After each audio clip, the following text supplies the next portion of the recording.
ನಾವು ರೀ ಮನ್ಯಾಗ ಕೂತಿದ್ದೀವಿ ರೀ, ಮನ್ಯಾಗ ಕುಂಡ್ರನ ಬಂದವ್ರನ್ನ ಮನಿ ಎಲ್ಲ ಚೆಕ್ ಮಾಡ್ಕ್ಯಾರಿ ಮಕ್ಳಿಗೆ ಎಲ್ಲಿದಾರ ತಂದ್ಕ್ಯಾರಿ ನನಗೆ ಬಡದ್ ಹೋದ್ರಿ.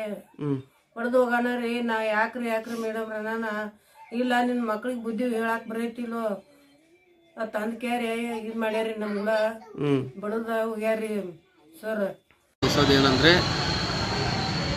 ರಬಕೈ ಬನಟ್ಟಿ ತಾಲೂಕಿನೊಳಗೆ ಡ್ರಿಂಕ್ ಮಾರೋದು, ಅದರ ನಂತರ ಎಲ್ಲೆಲ್ಲಿ ಫುಟ್ಪಾತ್ಗಳಲ್ಲಿ ಅಲ್ಲಿ ಇಲ್ಲಿ ಅಂಥೇಳಿ ಡ್ರಿಂಕ್ ಮಾರೋದು, ಮದ್ಯಪಾನ ಮಾರಾಟ ಭಾಳ ಐತಿ.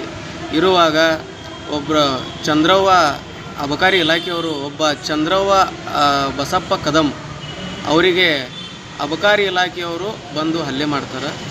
ಅದಕ್ಕೋಸ್ಕರ ಹಲ್ಲೆ ಮಾಡೋದ್ರ ರೈಟ್ಸ್ ಯಾರಿಗೂ ಇಲ್ಲ, ಯಾವ ಕಾಯ್ದೆ ಒಳಗಿಲ್ಲ.